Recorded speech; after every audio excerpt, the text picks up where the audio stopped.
Good evening, everybody, and welcome to this public hearing for 292 Main Street. Just before we get started, I'd like to read our land acknowledgement and acknowledge that we are meeting here today in Kesputwik, one of the 7 districts of Mi'kma'ki, homeland of the Mi'kmaq people. We acknowledge the treaties of peace and friendship, and we thank the Mi'kmaq people for their generosity in sharing their homeland with us. We are all treaty people. I just have a few things to say before I pass this over to staff.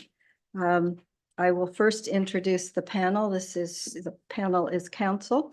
Councillor Madeira Voss, Councillor Ingham, Councillor Palmater, Deputy Mayor Elliott.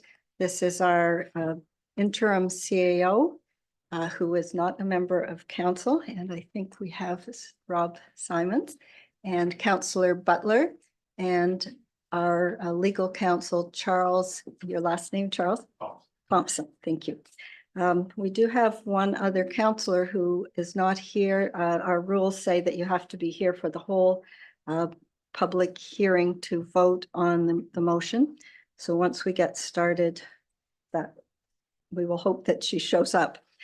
So I've introduced the committee, who will go into a special council meeting following the public hearing for the actual discussion and vote. I'm just going to read a few rules of conduct. I passed all of this out to council so we can follow. First of all, our role is to listen to the public and listen to staff and listen to the proponent. At the public hearing, we don't debate or challenge any comments that are put forward by staff or the proponent or the public. We may, however, and we will after after staff speak and after the proponent speaks, ask questions of first staff and then the proponent. After that, the public will have a chance. You have 5 minutes, which is a little bit longer than for public input in a regular council meeting. If you want to speak to us, you'll come up to the mic at the front. And please give your name and your address, and I will keep time, and I'll give you a little notice if you are heading towards 5 minutes to wrap that up.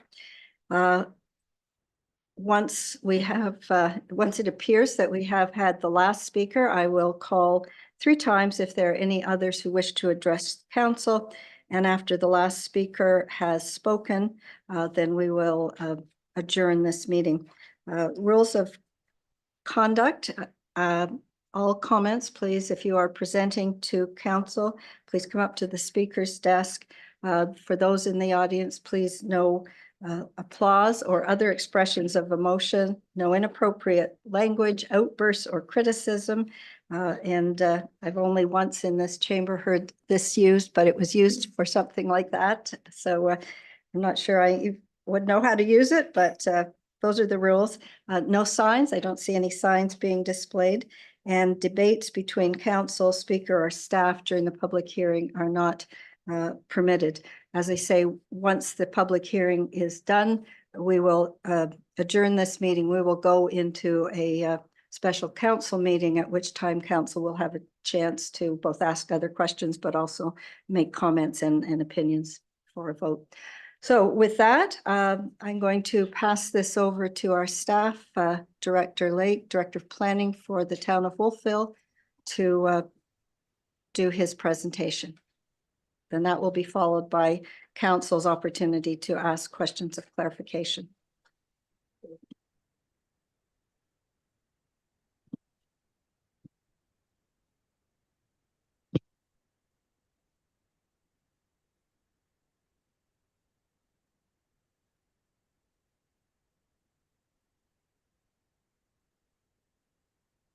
Pause for a minute.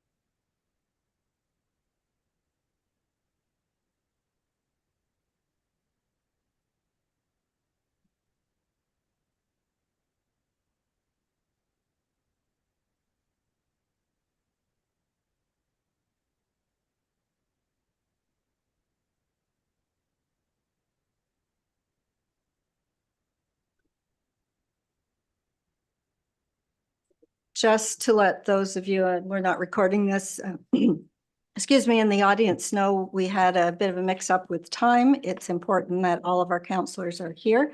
And so we're just waiting a minute. We understand that she is a minute away.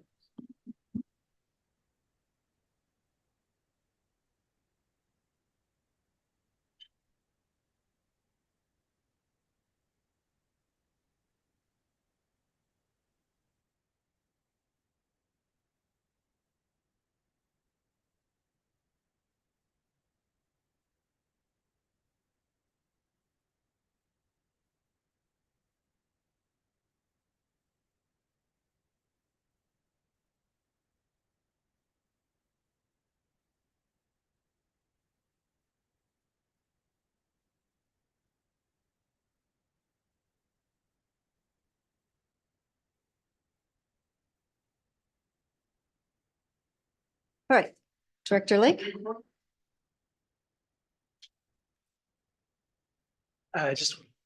Do I need to do any? No.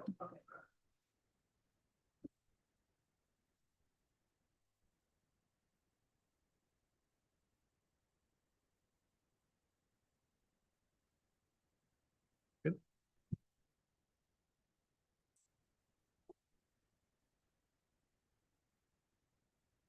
This may or may not be in the way, we'll see. Thank you, Mayor and Council and members of the public and staff here. My name is Devin Lake. I'm the Director of Planning and Economic Development for the town. I'm just gonna, I haven't timed this, but I'm guessing I'm probably gonna be about 20 minutes, just going through the application, some background, and trying to zoom out a little bit on sort of the big picture as we near a decision on this file. So I'm gonna go through a number of things. So just bear with me. So we're here at a public hearing after quite a process, two separate processes, an original development agreement, which had a public hearing as well, and then we're here tonight again to consider the amendments to the original agreement. So the purpose is for council to receive feedback and comments before a decision is made on the development agreement amendments. For those of you that may not be familiar, a development agreement is a contract between the developer and council. So it is essentially permission to build a certain thing at a certain time at a particular location. Some people think of it as a site-specific land use control. So that is guided by our municipal planning strategy. So it's not a anything goes type of situation. And what we're doing is we're regulating private investment on private land. So our role, council's role, is to ensure it is consistent with our municipal planning strategy. Just a bit of background, just so everyone's on the same page. So this is a request to amend an existing agreement approved in 2019. It was approved under previous planning documents on a process that went between 16 and 17 to 2019. And just to the right of this slide is an area that I'm sure everyone here is familiar with, but outlined in yellow is the 292 site that we're discussing this evening. So significant process that I alluded to from 2017 to 2019 is outlined on the right of this slide. I won't go through all of the details, but some of those arrows show the sometimes circuitous nature of that process. We did go to the design review committee a number of times. That's the arrows going back to that point. But in my opinion, we went through a significant public process to get the building that was approved, which I will show shortly. So this amendment process obviously acknowledges the significant process to date. We built on that process by facilitating a meeting with our design review committee and planning committee members to receive feedback. I've also taken feedback in various formats, whether it's meetings or emails and discussion with people about the file. Council did receive an initial package on these amendments in November of 2023. We then did a significant amount of work, mostly on the renderings that are in the January 9th package.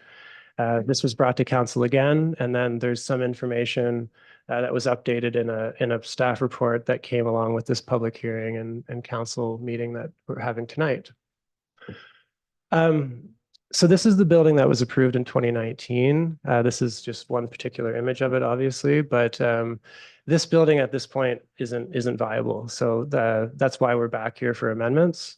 So what I'm saying here is detailed design issues and costing, and the overall state of the construction economy has led this project back to where we are tonight. These are the renderings, and I'm going to leave the project architect to go through the building design in more detail, but these are some of the perspective images of the proposal, the amended proposal that was presented in some detail in January. So I'm not going to try to repeat everything that I've done up to this point, but essentially what we were trying to do is show imagery of this building in context, in situ, standing in different places as you would experience it having been built. We did work both with the project architect and a third party rendering firm to lay in things like LiDAR and topographic information to really make these look as realistic as possible. There's two other images that I don't have on this slide, but there were 6 views of this building in total. So those will be talked about as we go through this tonight. Just to address some of the issues that came out of the public hearing meeting. So I won't, all of this is detailed in the report. So there was some commentary coming out of, am I getting this right? Yeah, the January 9th meeting about heritage and aesthetics of the building, about public art, about a public washroom that was talked about at one point, and I just clarified that the building will not have a public washroom similar to Railtown that the town maintains. There are washrooms obviously in the commercial space. There was some questions on the way we would administer the affordable housing commitments, some questions around unit sizes, additional discussion around parking, some discussion and questions that I've received around assurances and performance overall with this. And I should just say with this one in particular, this file, as we worked through development agreements in my time here, really necessitated a bit of a different approach to the way that we're interacting with the developer around the development agreement. So there's a lot of assurances in there around if you do not do a certain thing, you will then do another thing. It's usually in a cash contribution type thing. So if you do not provide these units, you will give the town $50,000. I'm not quoting from the agreement, but that was essentially the approach. That was a bit of a new approach for us, certainly compared to the 336 Main Street file, for instance. The other thing that I'm showing here is there was a request to bring back the this building comparison along Main Street. So this is the north side of Main Street, the different building typologies that you see there. And I've just shown some red lines on this just to show sort of relative widths of a section of this building versus that's Carl's Independent that I'm showing the other widths of. And just to provide a bit more context on this, the nature of the building is very much dictated by the parcel fabric that sits underneath of it. And so you can see all these lines on this map at the top. And so most of the parcels within the core of the downtown, so west of Harborside, are very small. So, you know, there's that lot size is really dictating the lot width. There are a few lots of this width. This is almost 60 meters in width. So this is a unique site that's vacant in the downtown that has no building on it. The Devour site, Shoppers, a few other sites do have more significant width, but a lot of the things that I think define the Main Street are more of that narrow width. I'm just generically showing one here to the west and then showing where this building is. And the other issue with this type of layout is just it assumes everything's being presented on an equal plane. So there is topography changes in the downtown. And this is why we've taken the time to go through these renderings with LiDAR, with topography, to show how people will experience the building. So the other 2 renderings that we did are at the bottom of the slide. So what is being proposed with the changes. So this is a list of the amendments that are sort of new, that are being introduced. And I won't read through them all, but essentially what's happening here is there's new drawings being inserted into the agreement. There's been a change in the nature of the rooftop. The timing's been amended. There's been additional bike parking, public art provisions, a contribution really related to the rooftop towards a plaza in our East End Gateway. There's been what we thought were going to be new barrier-free requirements that the province did not adopt. Those are being adopted in this development agreement. There's 4 affordable units, pieces on the landscape plan, and some of these performative clauses are still there, building on the ones that in the original agreement. So from my perspective, in the broad strokes of taking the time that we took from 2016 through 19 to really define what this building is, this isn't a substantial change. From my seat, this is a better building that's really benefited from additional dialogue and feedback. So this is the building 2019. This is the building that's being proposed. These are 2 images, so I've tried to make them look about the same size. But I think the broad strokes, again, this building isn't changing significantly. It is a contemporary building that's being proposed.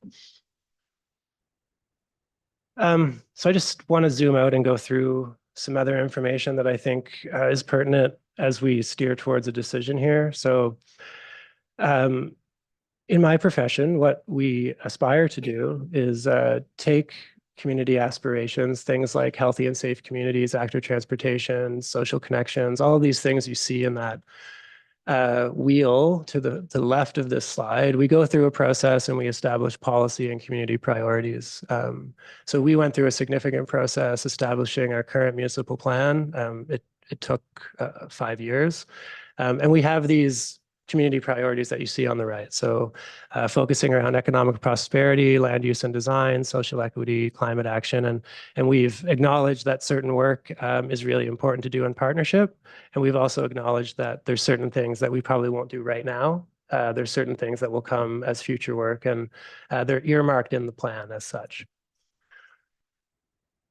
And the top of this slide says, what is community design? And so this is actually a slide that I show the students at Acadia, the 3rd year community development class, just trying to bring some humility to what we're doing as an exercise and how we organize ourselves in our settlements. And so this has and continues to evolve.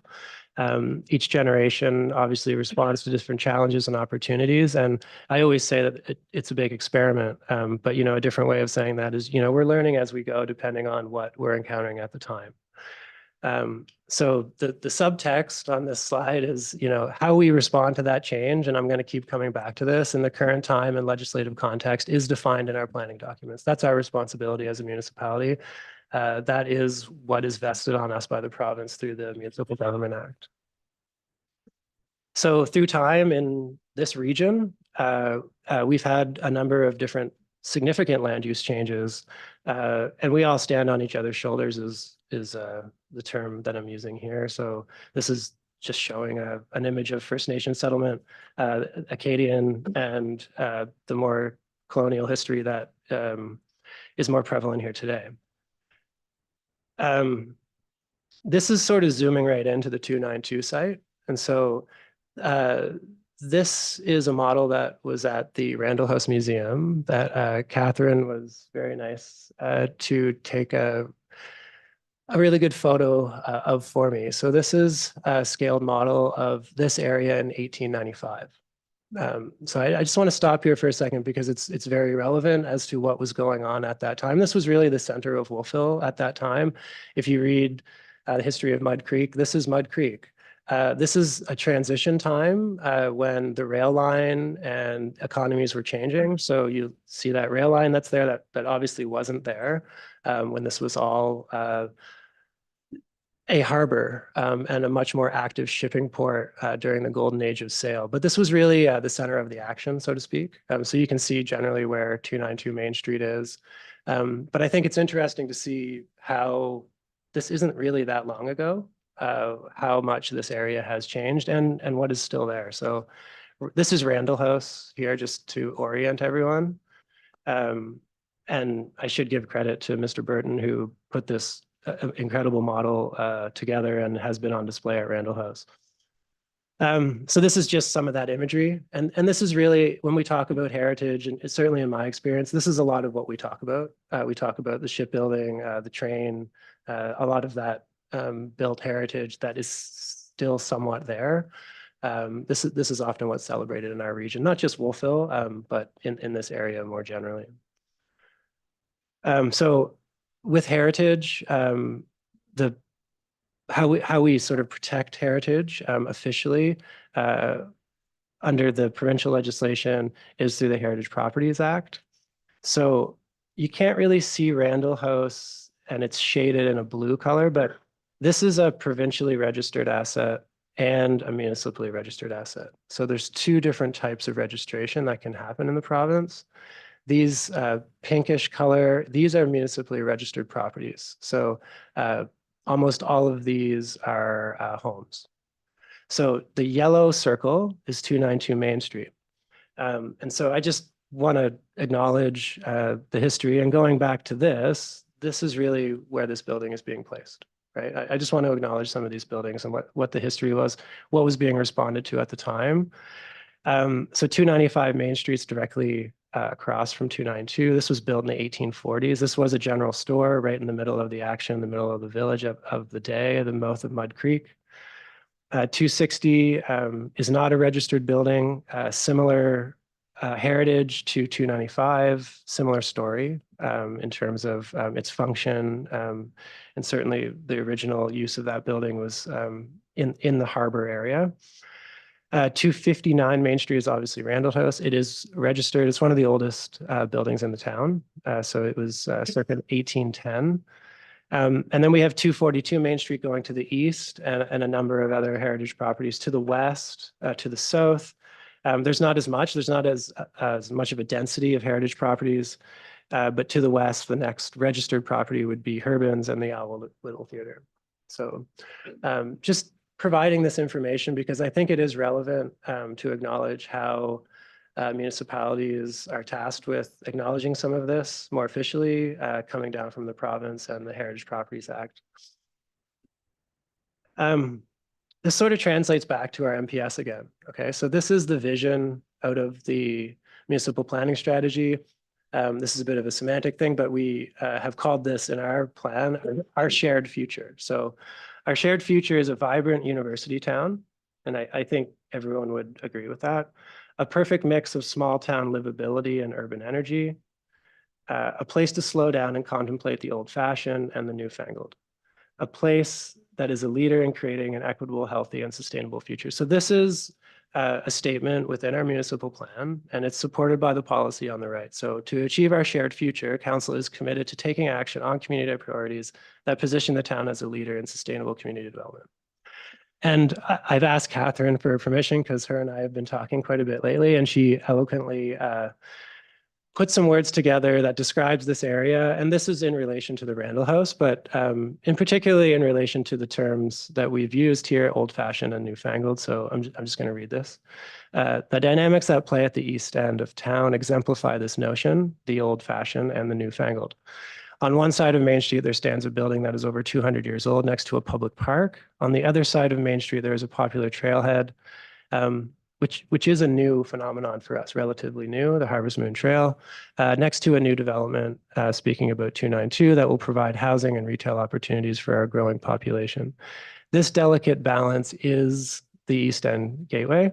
And I think as I go on, I really want people to think about some of the tensions around this issue, whether it's old and new or any other type of tension that I find there is polarization on, depending on one's perspective.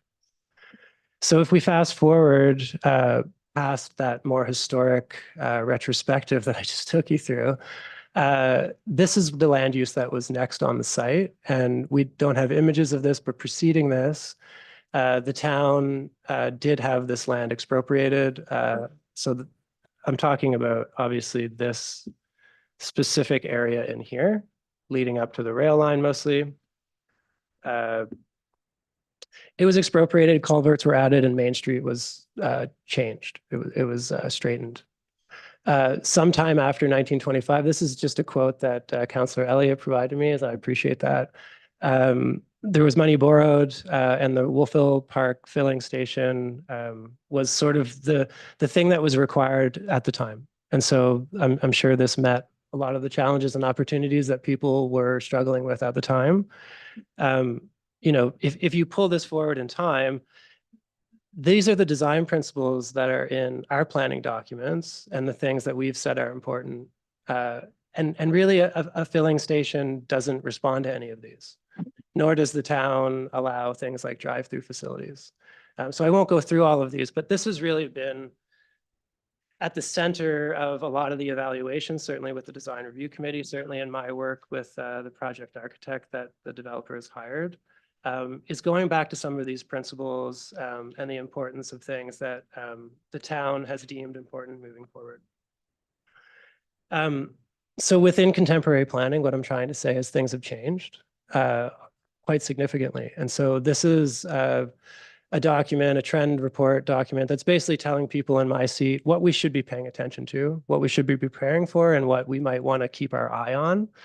So the things that are highlighted to act now on are the climate crisis as point one, if you can't see this, the digital era, alignment with federal and provincial priorities, gender expansiveness, policy impacts on health is huge.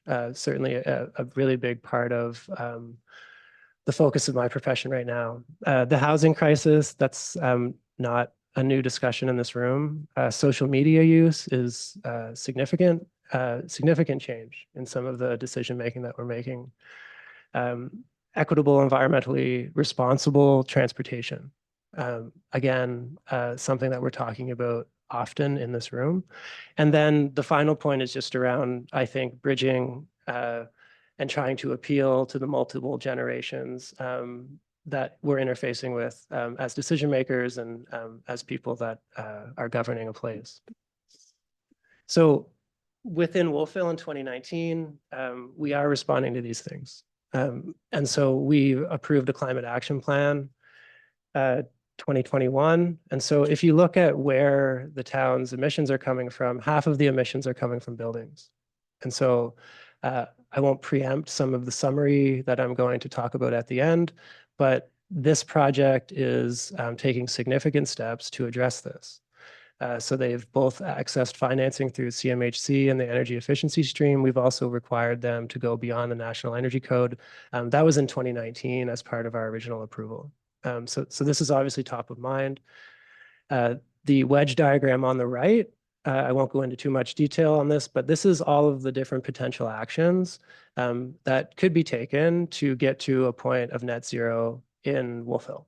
And really what I would ask people to take away from this is there's a lot of different things that need to happen for us to even come close, right? And there's a lot of different things that could happen that would make a lot of these things very difficult to achieve. Transportation and mobility. So there's a lot of different discussion in the province. So the top left is the scope of work that the Joint Regional Transportation Authority is endeavoring to take on right now, looking at basically all travel patterns 1 hour within Halifax. So the red circle is Wolfville.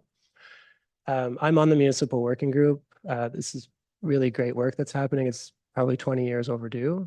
But it's very positive that this is happening, and we're talking about how to improve things to have more sustainable modes of transportation into the future. To the right of that, King's Transit is going through a significant amount of strategic planning as well, and I think some of that work is landing soon. We've had discussions in Wolfville about microtransit, and we are currently implementing a significant grant that we've received from the federal and provincial government through the ISIP program to build out an active transportation network. And those are the images to the bottom left. I wanted to address parking because every meeting that I partake in, this is a topic. So the images that are sort of encircling the bottom and the far right, these are images from our municipal plan. And so these are just planning principles, more parking, and it leads to less walkability. So vast seas of parking, and I'm not picking on New Minas, it's just a relevant example. I think everyone would agree that New Minas isn't the most walkable place. And that's because there's a significant amount of parking and everything's been designed with the primary metric of the vehicle. As that's the primary input for design there.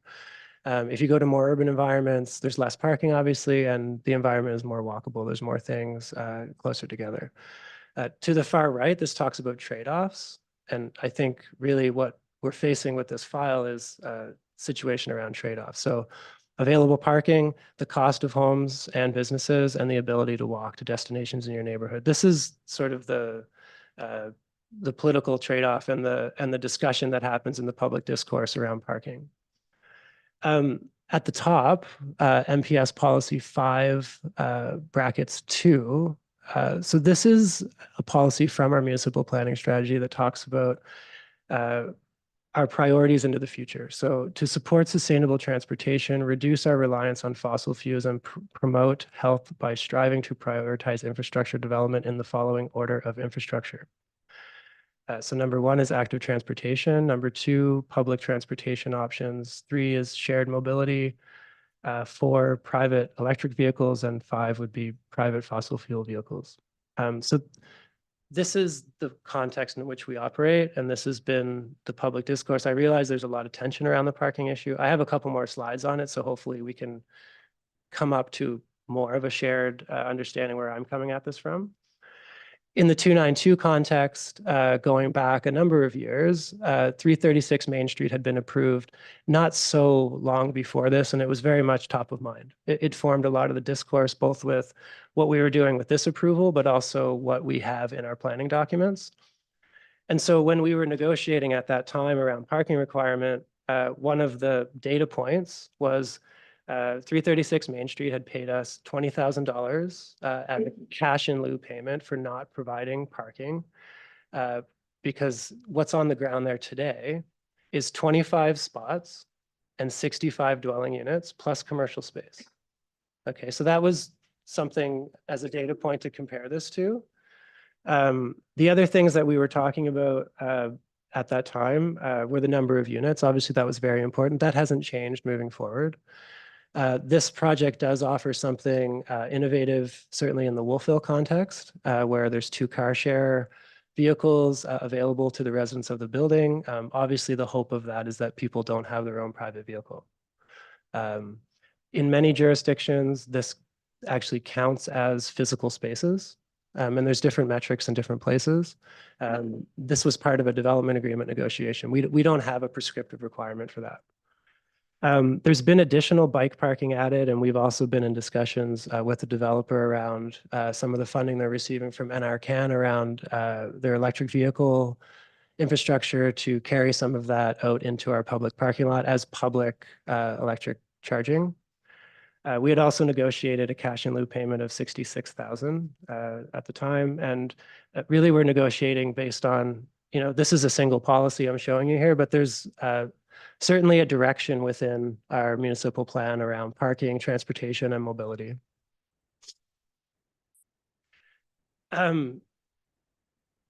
Just to sort of zoom out again on the downtown. So this is work that we had brought to council, I believe in 2019. We carried out quite a bit of parking counts, parking analysis, mapping that we had brought to the previous council mostly. I can't remember if this really has been brought to this group.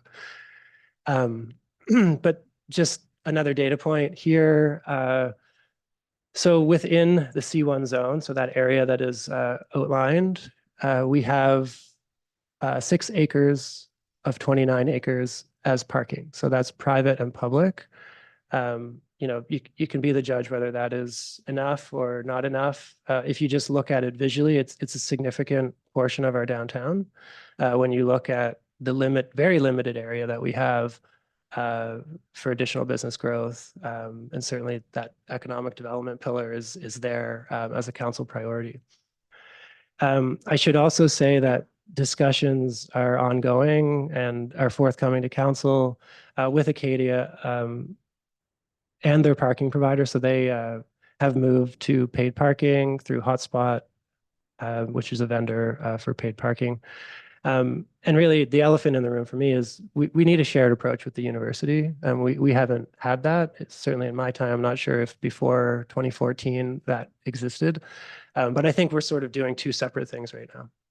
One is sort of monetizing the parking, and we have free and abundant parking. Those two things really don't match in any type of parking management model. This is just another piece of information. So this is some mapping that we've done showing some walking distances to 4 different quadrants we divided up the downtown in as far as availability of parking. So there's at different times of day as we were counting these things, there was generally a healthy utilization rate. So 72% is not considered a really high utilization rate. That's more like 90%. But really the issue is during busy days. No one's diminishing that. Events, festivals during the busy harvest season when a lot of people are coming down to experience the Annapolis Valley, that is an issue. And I just put this quote up. I've shown this to people before, but I do think it's a problem worth having, is that a lot of people want to come to town and experience our downtown. So just to build on some of the other more contemporary challenges we're dealing with right now, this is some data from the Provincial Housing Needs Assessment. So this is province-wide. The image on your left is just the cover of the current government's 5-year housing plan. So what the needs assessment for the province is saying is that there's a gap currently of 27,300 housing units across the province. To meet demand, 71,600 units are required by 2027. So that's very soon. That I'm going to venture to say that's not possible. 30% of which should be, and I won't read this whole slide. It talks about provincial vacancy rates. And I'm just making a point here that there is a lack of, or there is a big impact on our workforce in terms of not having housing for people.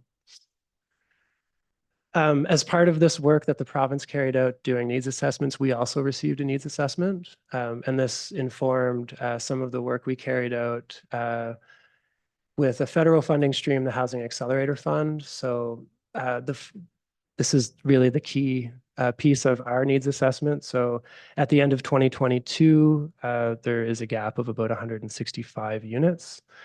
Projections suggest that by 2027, we'll need 830 new units and 1,700 by 2032. So these are large numbers. We've been approving about 25 units a year. In a really good year when a larger multi-unit comes on, we have, I think, been in the 90s, maybe at the 100 level, but that has been when Woodman's Grove was coming online. So the town, just in terms of housing action, we have made application to the Housing Accelerator Fund to make changes to allow more housing to be built in the town. The initiatives that we've put in our application that we took through a couple meetings of council are to the right. And these are both market housing interventions. These are non-market pieces of work, and that's really much of the focus around where we want to put the resources is on the non-market side, and then it's working with Acadia. So there's sort of 3 streams of work here: market housing, working on specific issues around Acadia's housing, and non-market housing being subsidized in some capacity.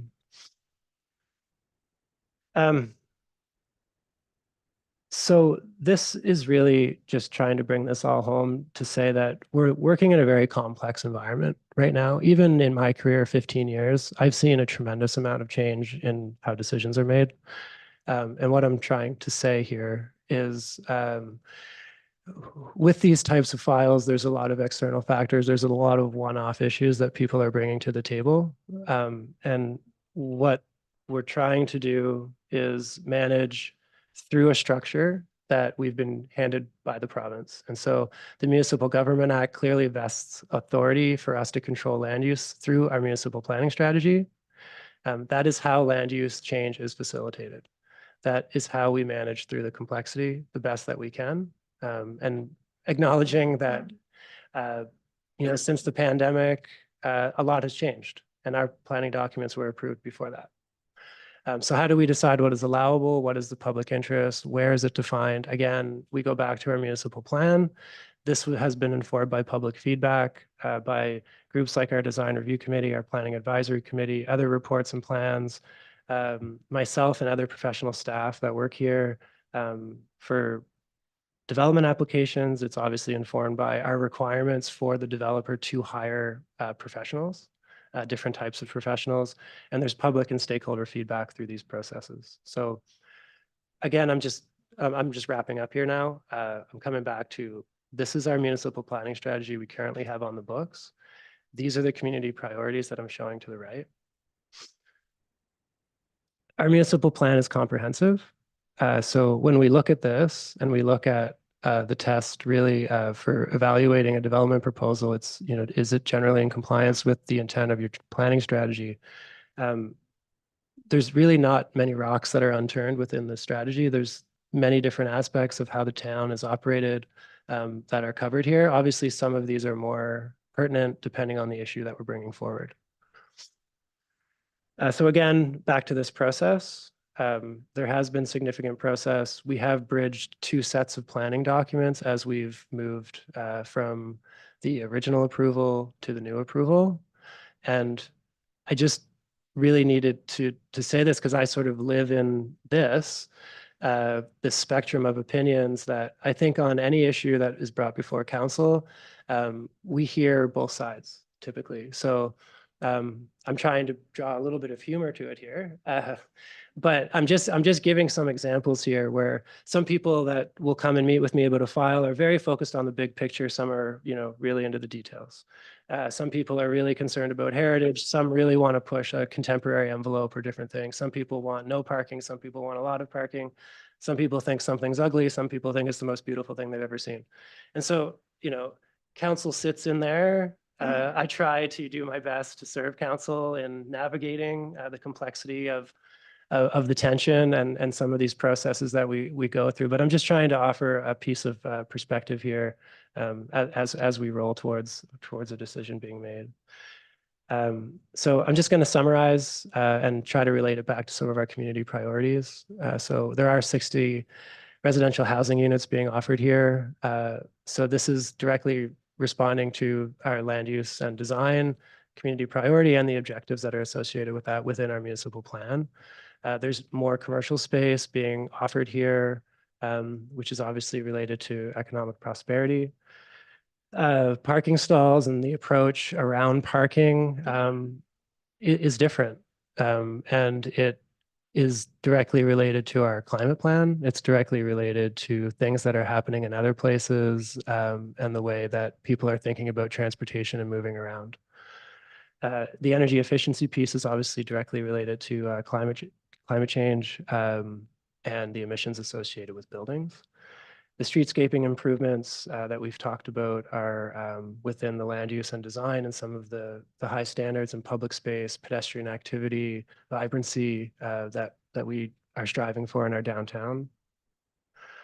The public art is a similar benefit, obviously. The accessibility offerings that are here within this project are responding to some of our aspirations around social equity. The gateway feature and that public plaza, there's been a lot of talk around welcoming people through the East End Gateway into our downtown. I think where we've landed on a contribution and some additional design work to come, I think we can get to a really great place there. And I know people like the WBDC, the Wolfville Business Development Corporation, are very interested with things like that. There is affordability being offered in 4 units, being held at 75% of market, again, being related to the social equity priority. There is annual property tax revenue going from a vacant site to a site with some level of assessment times the tax rate. I won't speculate on what that is, but there's a significant revenue change. And we shouldn't lose sight of the images I showed you of this being a town dump, of being a gas station, being really an industrial storage facility, being Nova Scotia Power. And this is brownfield reclamation. So this site has been remediated. A significant amount of money has been spent on that remediation. And this is a very positive climate action piece of this project. So this is my last slide.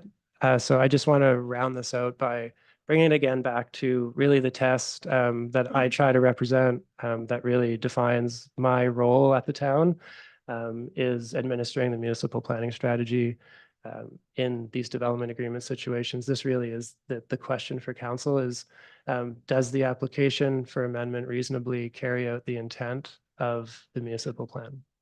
So thank you. Yeah.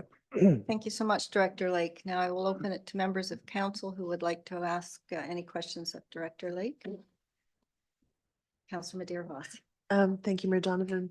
Director Lake, you made a comparison to another building on Main Street, which regarding the parking, and that was 336. Is that the micro boutiques? Okay, Yes. just for clarification, I wasn't sure which building that was. Thank you. Just, and I don't want to influence anyone making questions now, but we will go also into a council meeting where after the questions, there could be, or the public hearing components, there may be multiple layers of your question that you have that you want to ask. I'm not saying don't ask them now. I'm just stating that that will come in council. Thank you for that. Councillor Ingham. I'll hold off on some of my questions then, but I just wanted for clarification on the 4 affordable units and the 75% of market rental.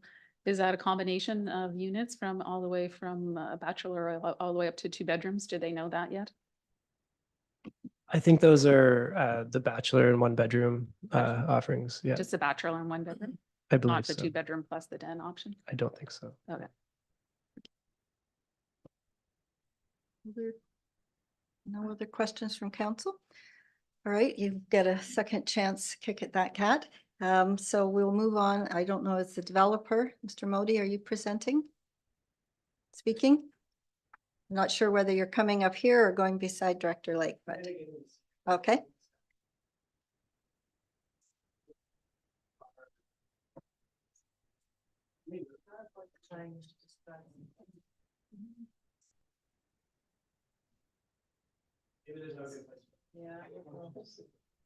Can't minimize it.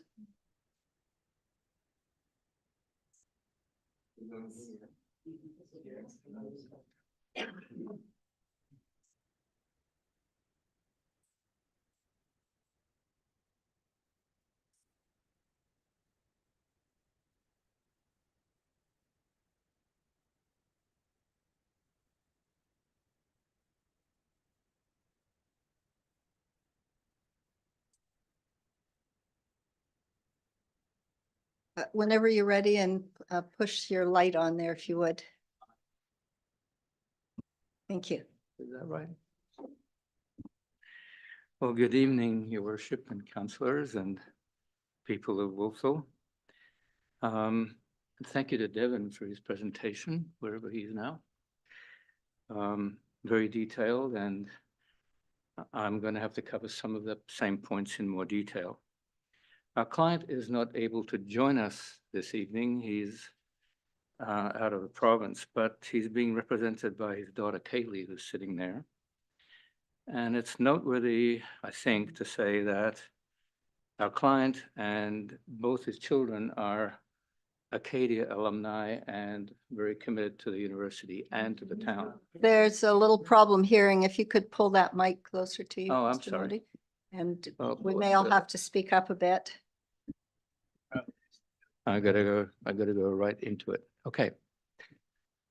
The last point I was making is that The owner's family are Acadia alumni and very committed to both the university and the town.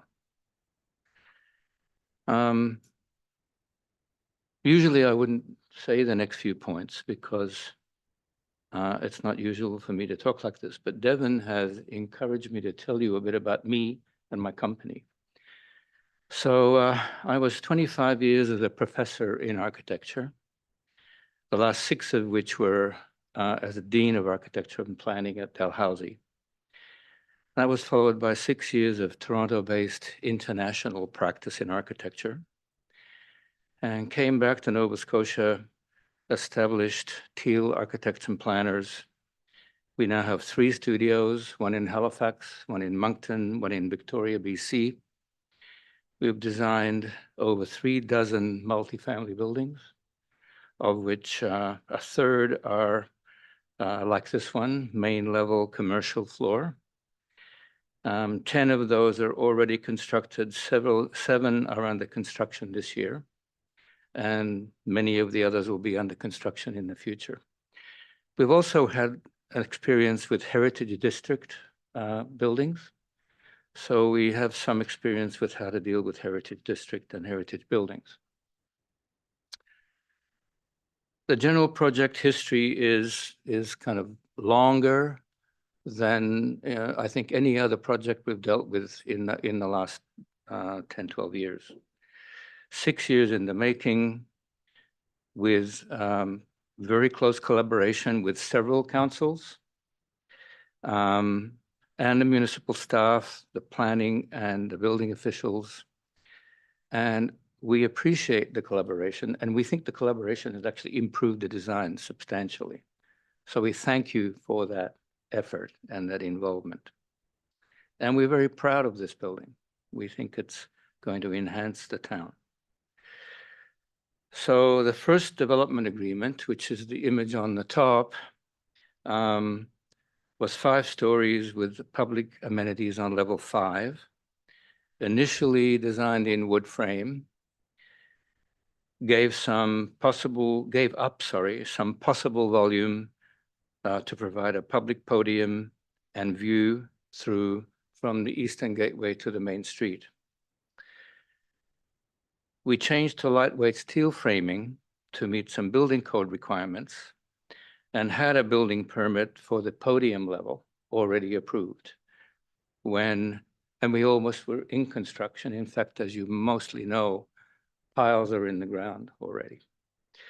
So COVID came, and just to give you a little kind of brief picture of what that did to the project. Supply chain disruptions we all heard about, labor shortages we all heard about, interest rate raises, inflation. And so it became clear that the construction cost of the lightweight steel frame building, non-combustible, was no longer affordable. So our client has asked us to redesign or adjust the design back to wood frame construction, which would then reduce the number of stories to 4 and maximize the rentable area without expanding the footprint. So that's the sort of background to some of these changes I'm going to now show you in these coming images. So the bottom image here is the proposed new building. And I'm supposed to go forward, but I can't. Yes, I can. This is the site plan, and it has not changed very much. In fact, the only changes are on some of the images I'm going to show you, but you can see that both on the west side and on the east side, there are public access ways through to the landscape parking and then onto the trail. The bottom right-hand corner, I don't know if I can use the mouse here. If I can you see this mouse?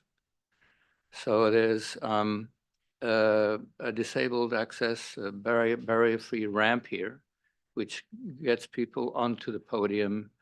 And one of the things we may look at is also having a ramp the other way, so that we can connect with this emerging Eastern Gateway parkland. So the addition of balconies was another feature that we went to. Oh, no, I'm sorry, I'm going to talk about this level first. So this is the commercial level with 27 parking spaces and 60 bike parking spaces. Bikes are hung on racks on the walls. And you can see that there is a lobby with a reception desk in the center there, so that the residents in the building coming and going are going to be able to be monitored if needed, and 2 commercial spaces. At the back of the building, there will be some screened propane tanks, and more than likely the building generator and transformer will be there somewhere as well. This has not changed much, except there are balconies on the front, and I'll show you those in a moment, and some balconies on the back. Those are the position of those is constrained by the boundary line. So if we go back just very quickly, you can see how the boundary line, which is curved, constrains the addition of balconies of any depth, really. So second level and third level are identical. And the fourth level has the larger units. There are a total of 60 units at the moment in total. And there are step backs at the corners on both the east and the west corner. And you can see the extent of the balconies to the Main Street side, to the south side. Quick elevations.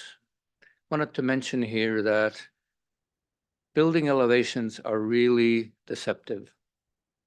Nobody ever sees a building in elevation. So making a judgment about whether this building is going to look good or not good from these drawings is really an inaccurate picture of what you will see. What you will see is some of the perspectives that we are going to show you. Side elevations, and the same comment applies. I'll mention some of the public art that we've got going on here and the barrier-free access. So this is just to show you, this was from 2018, I think, where already we had pulled, and this is of course the design at the time, very different design at the time. We had pulled the front of the building back to provide a public podium. And the point of this is to say there's this much potentially developable area that our client asked us to give up in order to allow some view to the commercial center of Main Street, which is in that green rectangle somewhere just where that umbrella is in the middle. So the building is nowhere near as maximized as it might have been. This is the image you saw before. This is the image we have now. I think there are some really major similarities and some changes. The major changes are up here because of the economic conditions that I mentioned, and I think also Director Lake mentioned, that to maximize the rentable area could really only happen on level 4 without using that area that I mentioned before, expanding the building footprint. So we were told not to expand the building footprint and to keep the front podium. And so that's the result. That's the result of that imperative, economic imperative. The addition of the balconies that you see here would preserve the feeling of the step back. And as I mentioned, there are actual step backs on the southeast and the southwest corners. You begin to see on the bottom here is the walkway over here. And we're going to, as I said, have a ramp coming down this way for barrier-free access. But this walkway is completely barrier-free, and you can see the position of these panels, which will be the public art contribution. Now, the public art contribution could have all kinds of features. It could be the result of competition for local artists, which would be somehow judged by a collaborative panel involving yourselves and others. Historical panels showing the important moments in the history of Wolfville. Educational panels about present-day Wolfville and its region. And we think that, you know, with some careful thought about how this would work, it could really be a feature, and it faces the Eastern Gateway Garden and Park. And I think it will be properly lit so that at nighttime you can see it well. And of course, you've got this vine wall that was part of the original agreement. This will not be there. This is an earlier drawing. This symbol, Wolfville symbol, will not be there. Mentioned the podium, gathering served by cafes, offering healthy food and drink. Continued collaboration and integration with the Gateway Landscape Park. You'll see some image of that in a moment. And I think the next image begins to show it. So I just want to make sure. Sorry to interject like this. I'm sorry, I'm not. we're not sharing online.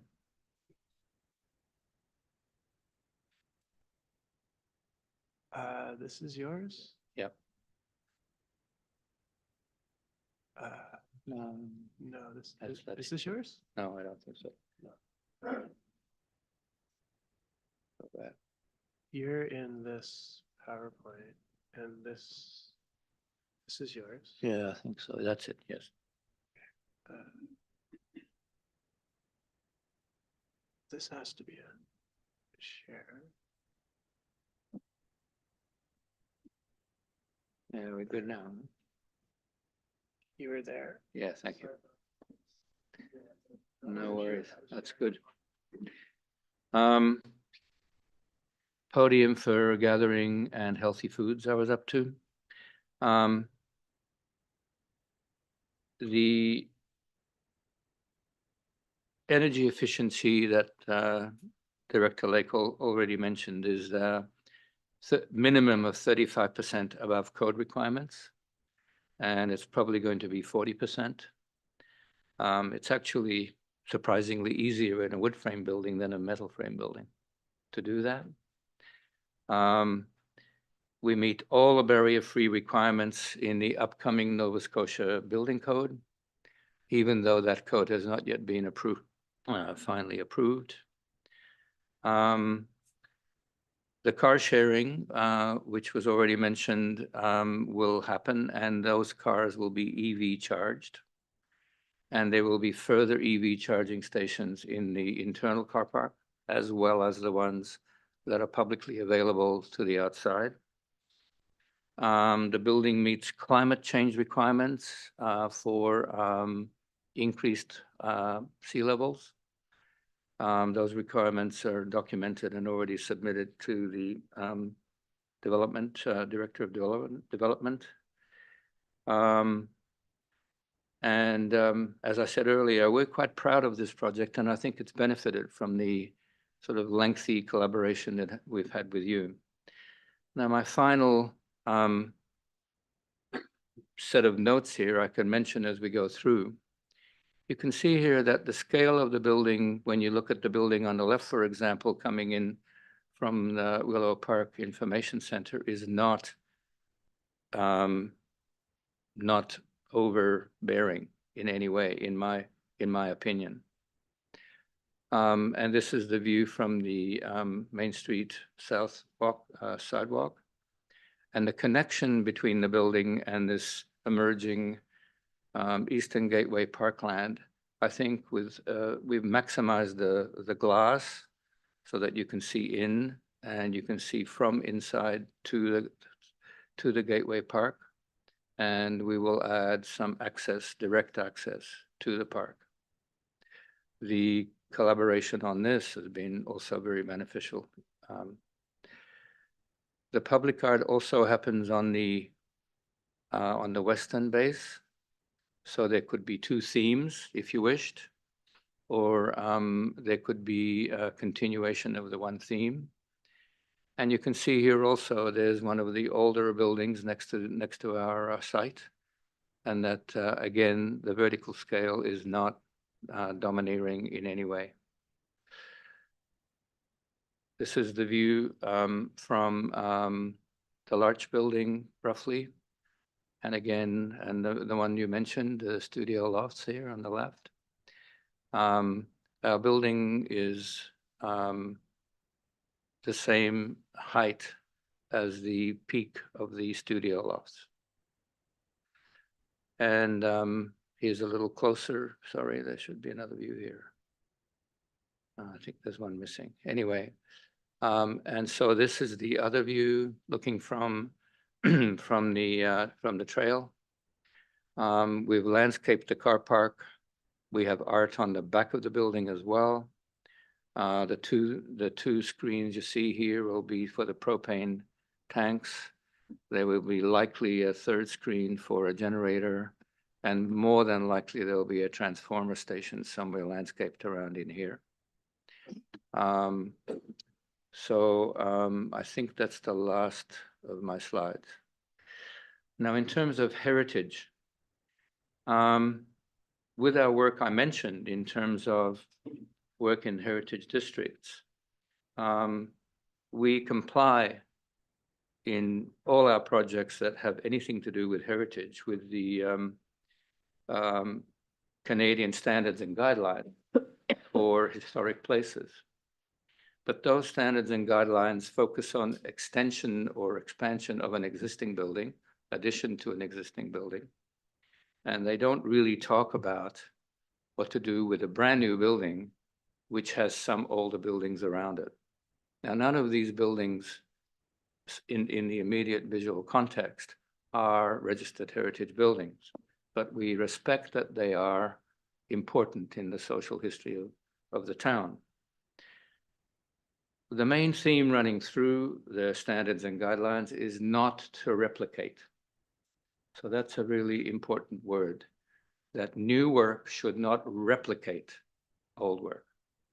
It should be distinctive, it should be different, it should be recognizable. And the whole point of the heritage guidelines is that buildings tell a story and you tell the current story, not the previous history. There are almost no documents that are available in our research across the country, and certainly not locally, about how one deals with a brand new building added to a context in which there are some older buildings. Very few guidelines exist for that, but clearly they deal with scale, with rhythm, with possible alignments with existing buildings either side. And again, the key word is not to replicate. So I think Wolfville is a progressive town. You have a lot of really good policies that were mentioned here about energy, about climate change, about density to minimize car use. And my hope is that together we can be proud of that progressive stance and approve a progressive building, a progressive contemporary building in which we have paid attention to some of the street rhythm as much as we could. We have paid attention to alignment with existing buildings in terms of height. And I think I've shown that we don't have a building that kind of is overbearing in any way compared with its context. So that's the end of my presentation, and I'm available for questions. Thank you, Mr. Melody. Do members of council have any questions for the speaker? Just, Councillor Madeira Voss? thank you. Thank you for your presentation. I found that very helpful. I do have a question around the glazing. Has that increased since our last get together? Last Actually, the meeting? glazing is slightly less. And the glazing, so we have, just to respond, we have an energy model, which is a requirement. And the glazing, the performance factors of the glazing are included in that model. So that overall, the building will do what I mentioned earlier, exceed the 35%. But the glazing is slightly smaller than we had before. So let me ask the question. Yeah. On the east side, are there more windows or fewer windows? Even though They're they the may be same, smaller. the same number The of same number windows, of windows? but they're just slightly shorter. Okay, Yeah. thank you. Counselor Palmer? Um, in regards to the transformer, how big will this transformer be? Because you haven't really designed it into your design yet. The answer is I'm not sure yet. It will be a collaboration with Nova Scotia Power. It's no longer, I remember they had this kind of debate about where it was earlier. It's been completely moved away from there. And it will be somewhere in the, well, I can't go back to the presentation, but it will be somewhere landscape screened, just near the entrance to the car park from the back. So it'll probably take up one parking spot somewhere in that outside parking area.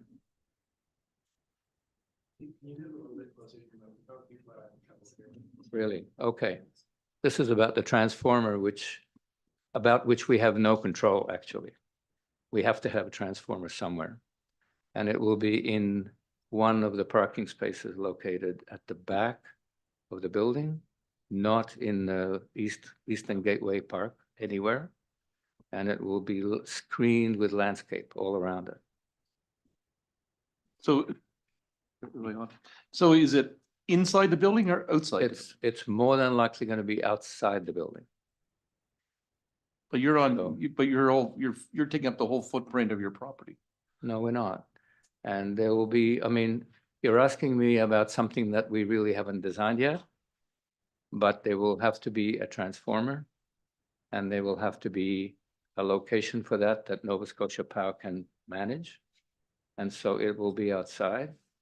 And so it will be connected to, the wiring in the street somehow, probably underground. But we don't have a final location for it yet. So can we go back to to your drawing that has the building on it? Can you go back to one of your early pictures that just showed the So whole it will building? be, it will be somewhere here. But it was a map view. You had a map view. Oh, okay, sure. Whoops.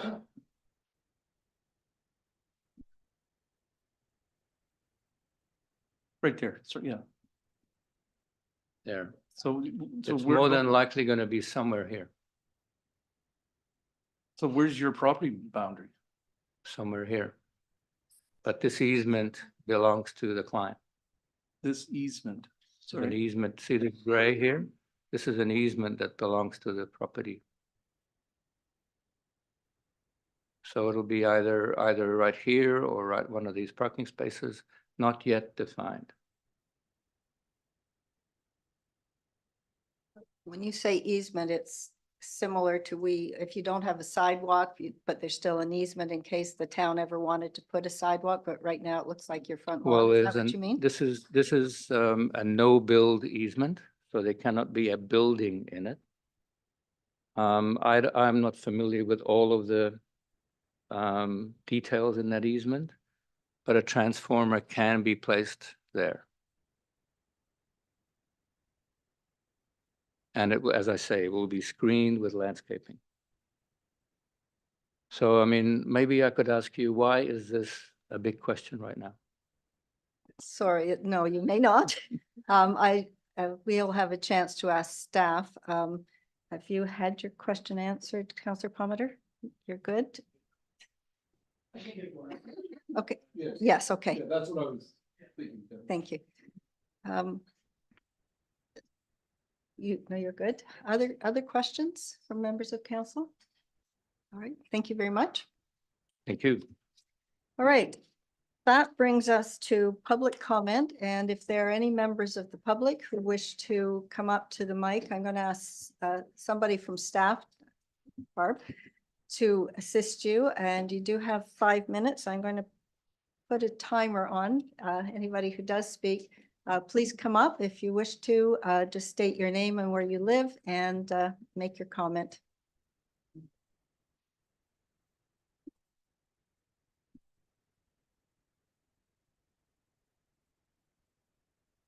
Is there anybody from the public who wishes to come up, sir?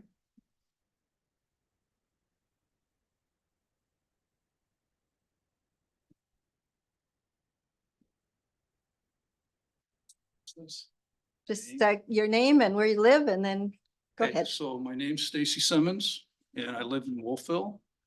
And I guess one question would be, this is zone C1, if I understand correctly, the area. So does that mean that they'll be able, can everybody hear me? Will they be able to operate short-term rentals in this location? And I'm not sure if I'm looking for answers or not, but Okay, if you- this is one thing that, so short-term rental potential instead of long-term housing. The other is, I mean, I know we talk about active transportation and bicycles and electric vans and those types of things, right? But I'd be interested in how most people got here tonight. I know I drove my car, right? Because I've lived in Wolfville, I just figured it out for 30 years, which I can't believe it's been that long, but anyway. And I, for one, think that there's a parking situation in the town. That's just from my experience, okay? And I know we're working towards different formats, different things, but I mean, how fast do we think that's gonna happen? So if it is gonna be long-term rentals and not short-term rentals, there's gonna be 60 units. And how many parking spots? 25? 27. So where will the other people park? Or will it just be limited to people that don't have a car? That would be an option. And my other concern is if there's gonna be commercial on the ground floor, where are the people gonna park that are gonna go there? Like, those are just, I mean, it's right in the middle of our downtown, right? Like, I drive by this place every day, sometimes 3, 4, 5 times a day. And oh, by the way, I've been driving by it for like 3 years. And to me, it's an unsightly property. Like, I think, number one, they should be fined for, I mean, look at it. The fence falls down, the things are blown around. And I guess to sum it up, I mean, it's not that big of a project. It's a 60-unit apartment building. And we've been working on it since 2017. So to me, there's something not right. Like, they came and put pilings in and then walked away and left a mess in our town. And I don't think it's gonna get any better. So thank you very much for your time. Really appreciate it. Thank you. Have a good night. Is there, have to get rid of that before it dings. Is there anybody else who wishes to make a comment? Mr. Raffi? Good evening. Joe Raffi, I live on Willow Street or Avenue. I'm not sure where it is now. I'm not sure if it's a street or an avenue. It's basically across the street. Slightly above this property, but not, by the time they put the 4th story on there, I'm not gonna, my view is gone. I like the project. I'm pro-development. I'm not anti-development, but I like the level playing field. The parking situation, we've had counts in the town on days when there's nobody in town. I've seen the guys counting cars, say on Linden Avenue, or when I was working on those buildings. There's a young guy that comes around counting cars. There's no cars there on day like Monday or days where there's really slow days. The parking situation in town is, it's not bad, but it's not great. The parking in lieu, I think, got to disappear.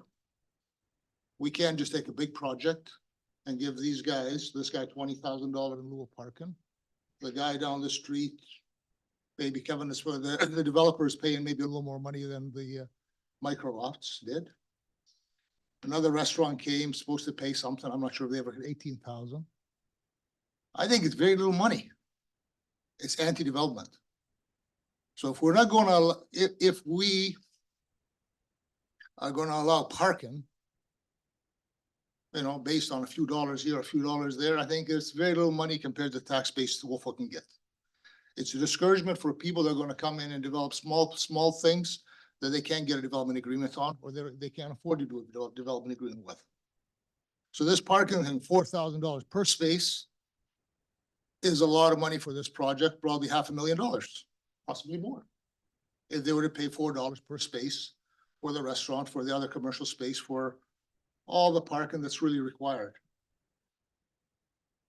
It advantages some and disadvantages others, especially the smaller entrepreneurs that could build smaller buildings or want to develop. So let's take parking away. We used to, it was that way up until, I think this last MPS. We threw it in, it's anti-development. Halifax put up 40-story buildings with no parking. They might have a better transportation system. Shoreline here, King Transit, I started. I financed the guy to start Shoreline back 35, 40 years ago. With $250 to buy an old van to run back and forth to the minus. The taxis got mad with us because we couldn't get taxis. I couldn't get people to work. So I gave a guy $250. He bought an old van, and that's how Shoreline started. Our transportation system hasn't really evolved a whole lot.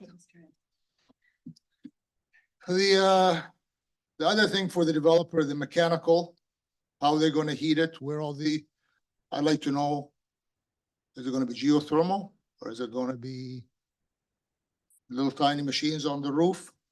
I live across the street. I don't know. I want it to look somewhat good. That's personal. The landscaping looks good if Nova Scotia Power allows us to put those trees on the property. You know, on that picture. I'm not sure if that's. We do. So Wolfenbud, well, fantastic. So we can do it. Great. It looks good. Sorry. It looks very good. I like it. And the other question is the driveway that goes in now into the parking lot. Is that on, this going to be built on, or is that actually a driveway that remains? That is town land. So the driveway that we presently use to go into the back parking lot, that's not land where that's getting built on. Correct. So that gives me a little bit of view. Thank you. But parking, I honestly believe parking, this parking requirement of $4,000 per space is anti-development, especially today, like when we're trying to get housing in, we want to do, you know, build stuff. I mean, $4,000 per space is a lot of money for a small developer.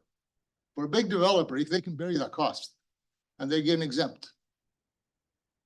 So for the MPS, for all it's worth, I think that's one of the biggest things I take away from this. Thank you. Thank you, Joe.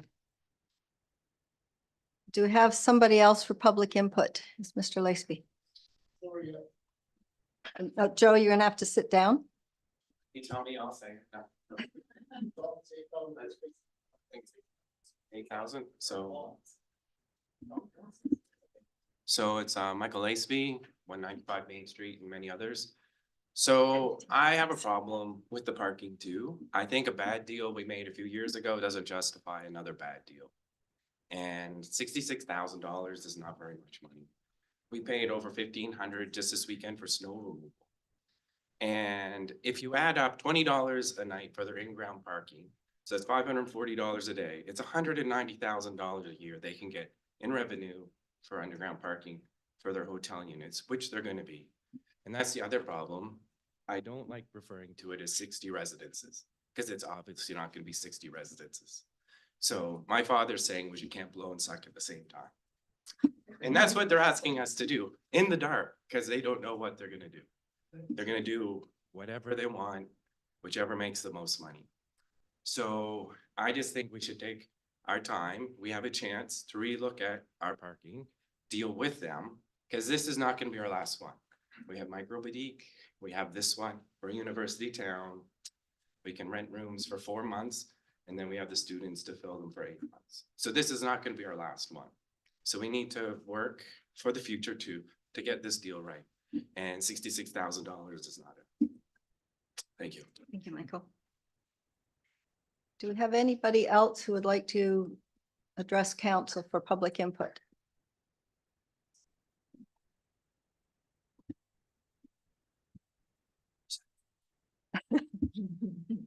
Go ahead, Mr. Daniels. David Daniels from 3 Troy Lane.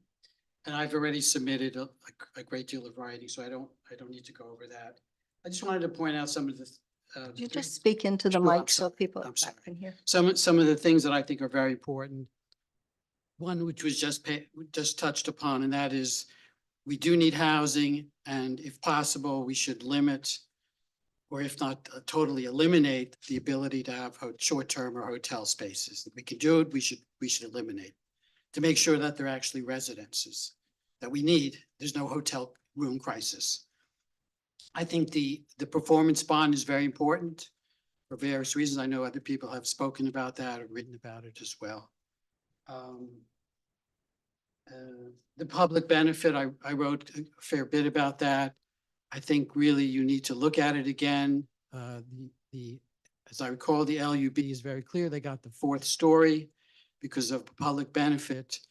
And I think in the earlier renditions of the staff summary, I think they've not exaggerated, but said things were public benefits, which are really don't fall under public benefits under the LUB and the MPS. I think I gather from the question that Devin got that the architect about the 4 units that are discounted. I see no reason why we can't negotiate with the developer to get one of the bigger units or 1 or 2 of the bigger units as for single family, for small families. And also something that I worked on at Legal Aid, the issue of the discounted units at the 15-year limits. One question is why is it 15 years? Who chose 15 years? And especially that, as I pointed out in my submission, that you really have to look in 15 years, if someone's living there, will they get a huge increase? They'll have security of tenancy, but at the 16th year, will they get, and the discount ends, will they get a big rent increase? So that I think should be dealt with now. I think that's all really. That's all. Thank you. Thank you, Mr. Daniels. Thank you. Is there anybody else who would like to speak?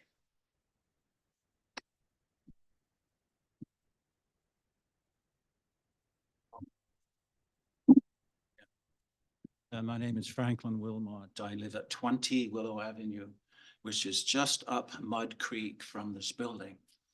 My main concern here has to do with performance of the contract and the lack of any real assurance.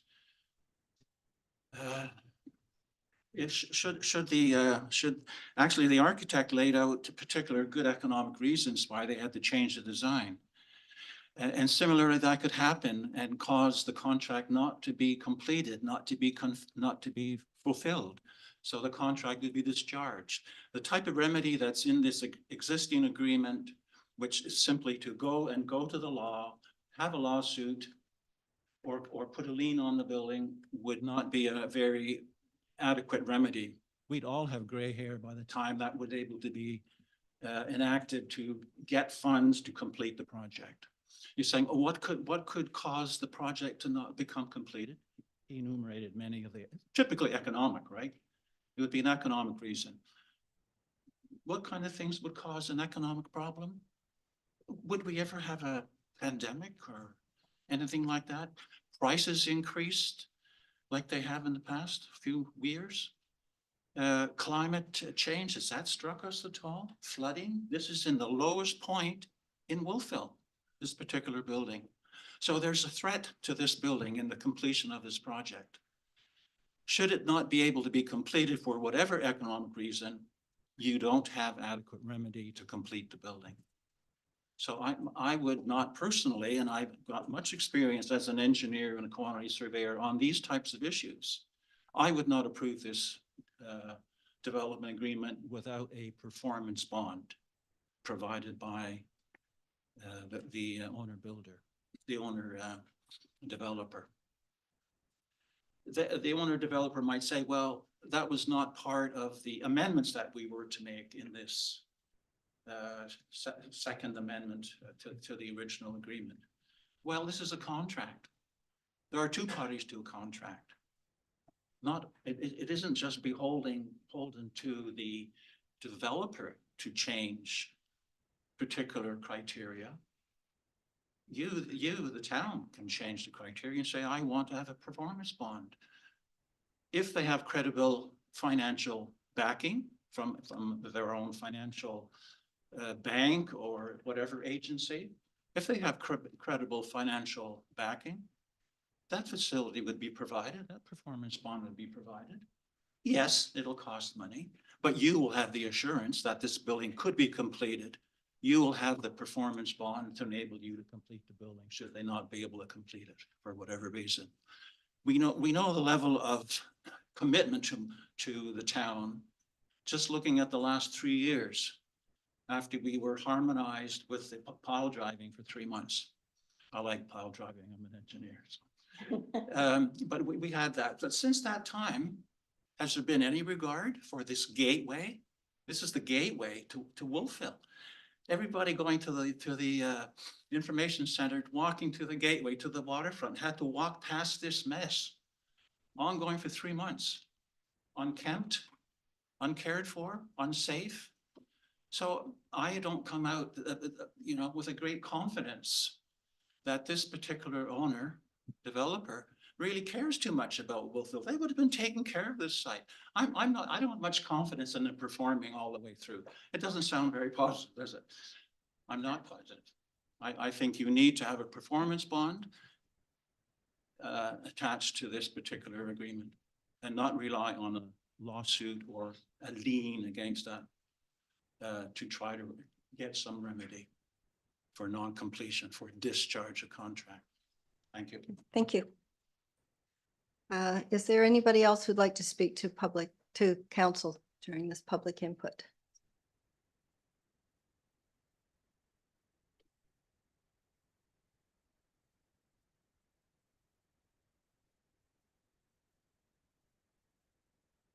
Hello, everyone.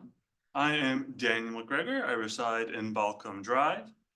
And I'm going to try to keep this brief. It's my first time making this kind of, public hearing opinion.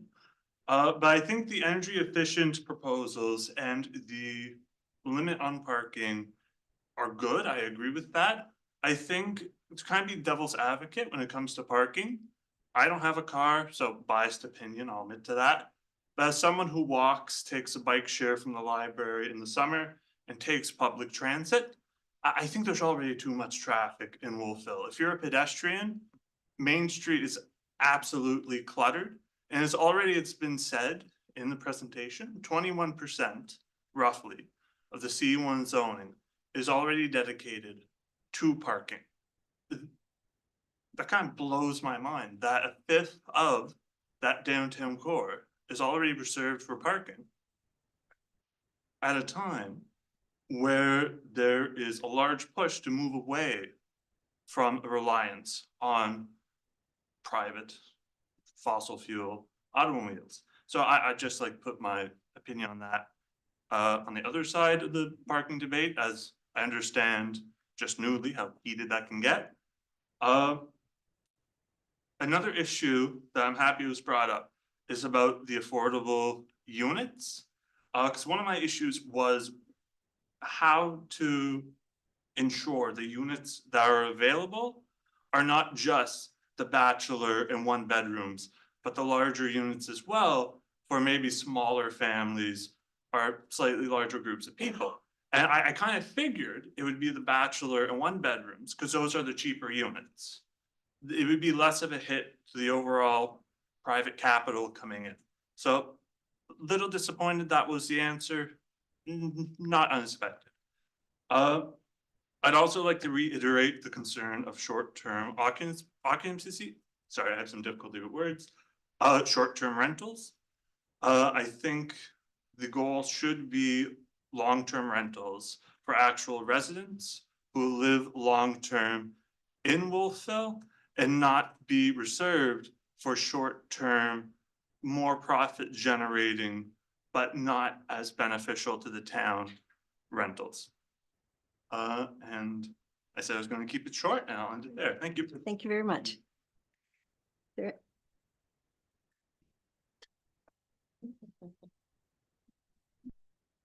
My name's Caroline Whitby. I live on Maple Avenue in Wolfville. I wasn't going to speak. I have followed the process. I do, however, think about what Devon said earlier is we have a municipal planning strategy and you are being asked to evaluate this in light of that. And I think maybe that we're not going to change it now. We're not going to change it right now. But I think the reality is some of the issues that are coming up relate to the municipal planning strategy. So when I listen and I hear the proposal, I think the developer probably by right maybe is entitled to what he is proposing, but I do have some concerns about it. I'm concerned about the size and the mass.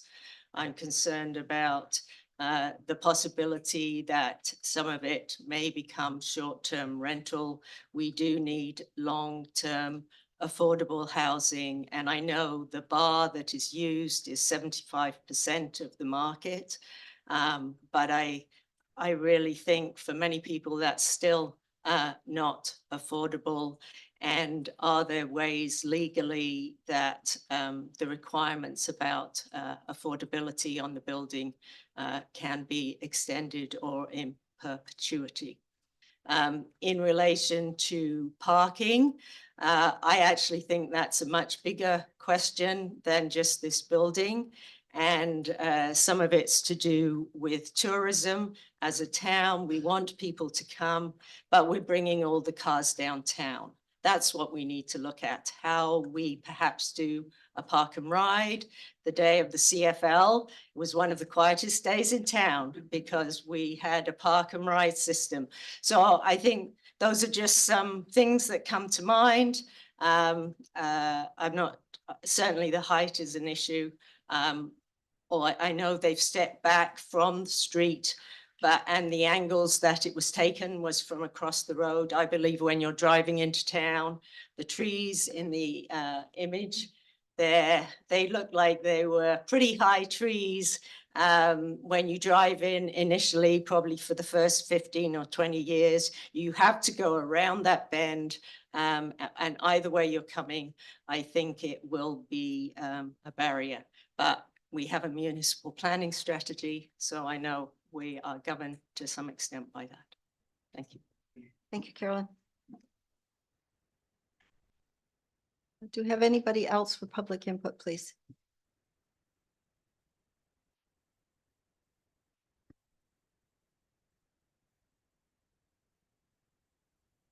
My name is Gary McNutt, 11 Sylvan Drive here in Wolfville. We've been back and forth on this project for many years now, starting in June 15th, 2017.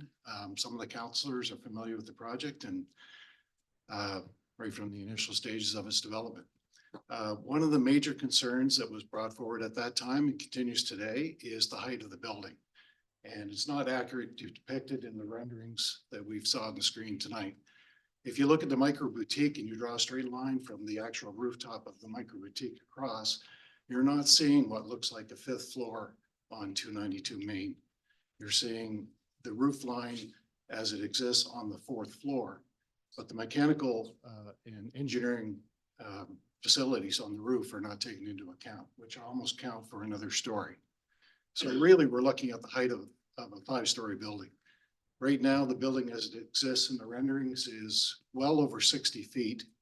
The municipal planning strategy and the land use bylaw call for roughly 39 to 40 feet height, with some exception given for a 4th floor. Obviously that has been given, but the height beyond that, I'm a little bit perplexed about where that came from. And if you look in the renderings, you're not seeing that from the east end of the renderings, the west end of the renderings, or the south end looking at it across into the Nova Scotia Power site. So the height is a major concern. It's our gateway to our town. It's important that we take our time and develop a building that is inviting as you enter the town, not obtrusive. I think it is obtrusive as it exists right now. We're certainly not against development, but we are looking for something that is appealing, something that's inviting. And I think the province is looking at Wolfville right now with this development. It can set a dangerous precedent going forward that's going to be developed in the town eventually. And I think it's important that we tighten those conditions in the MPS and that they're applied to this development in particular. The last thing we want to see, as Rex Murphy would say, is to have this project exist as the pimple on the rear end of the town. So it's important that we take our time and really secure a good development. Thank you. Is there anyone else for public input?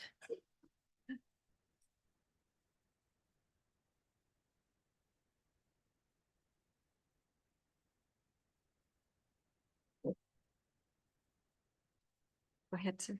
Gary Baldwin, 21 Basin View Terrace.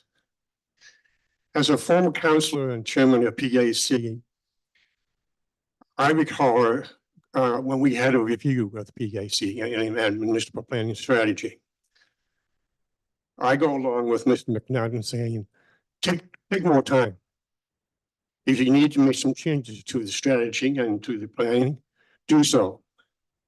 I agree with some other comments as well. I'd rather see more housing and less parking. Wolfville is one of the few towns in this province that's had major growth.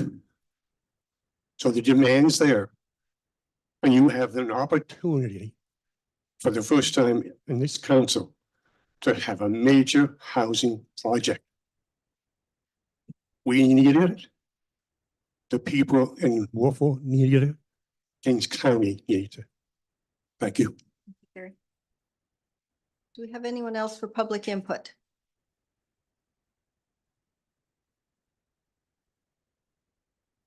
Thank you. Steve Hastem. I'm a business owner here in Wolfville. I live 105 Slater Road in Gaspereau. I wish I could live in Wolfville, but I had to buy something else in Gaspereau. It was affordable. So I agree with 95% of what has been said tonight, possibly even 100%. There's three things I'm scared of, by the way: hot air balloons, public speaking, and hearings. And so I'm facing two of these right now head on. My dad would say, I'm proud of you. So I agree with a lot of what was said. And I really want to take you, back to my house when I wake up in the morning. I'm scared of change. I don't like change. I don't want to change. I'm set in my ways. When I wake up in the morning, I have a coffee. When I read the news, when I put my pants on, it's always the left leg first. And that is not going to change. When I was a kid, I lived in St. Margaret's Bay. And I can remember as a kid going to the Halifax Public Library. And I loved going to the library. I can remember going to that big stone building with Winston Churchill outside, and my dad saying, hey, that's Winston Churchill. He saved the free world. He's a great man. My dad was English. And then we finally moved to, and I go to the library, and we would have storytelling, and it was a really special part of my childhood. And then we'd drive back a couple hours to St. Margaret's Bay slowly, and couldn't wait till the next time I went back. Then we eventually moved to the city, big city, and went to the library less. And then I found out that the library wasn't going to be anymore, and that they were constructing something that I could have constructed using Lego blocks. And I probably did. And I thought, this looks terrible. I can't believe my coveted library is going to be replaced by something that looks like it came out of a Lego box. And then I was surprised. And I said, hey, this building's won awards. The public library was always a place that we went to. A new public library has got more people going to it. So I agree with 95% of what was said here. But for consideration, I think, take what I say just for consideration, council, and I really appreciate it. You don't get significant investment dollars in small towns very often. So you have a huge responsibility here to decide what is the right thing to do based on everything that we've heard tonight, which I agree 95% with. This is an opportunity to either encourage investment or to potentially discourage investment. I'm not saying that investment will never come back, but it's something that needs to be considered really carefully when you're making this decision. Change is good if it's the right change. Give you another little story. When I finished my degree at St. Mary's University, I headed west because there wasn't any jobs west or east. And I was a geologist, and there was no jobs for geology. So I went west, went to Alberta. Go west, young man. I did. And I pined to get back here. And now I look at Wolfville. I see young families. I see people investing here. And if people invest and you increase your taxation base, your young families are going to stay. My parents had to fly on an airplane to see their grandkids. They don't anymore because we finally moved back. But my kids are now university graduates. I didn't see them as much. So if you want your town to thrive, think about the quantum of the investment that sometimes is given as an opportunity for you. And to make that decision very carefully and not irresponsibly, because these investment dollars do not come around that often. Thank you. Thank you, Mr. Haysom. Is there anyone else who'd like to speak to council? Do you want to come up again, Mr. Daniels? Just give your name and your address, please. David Daniels again.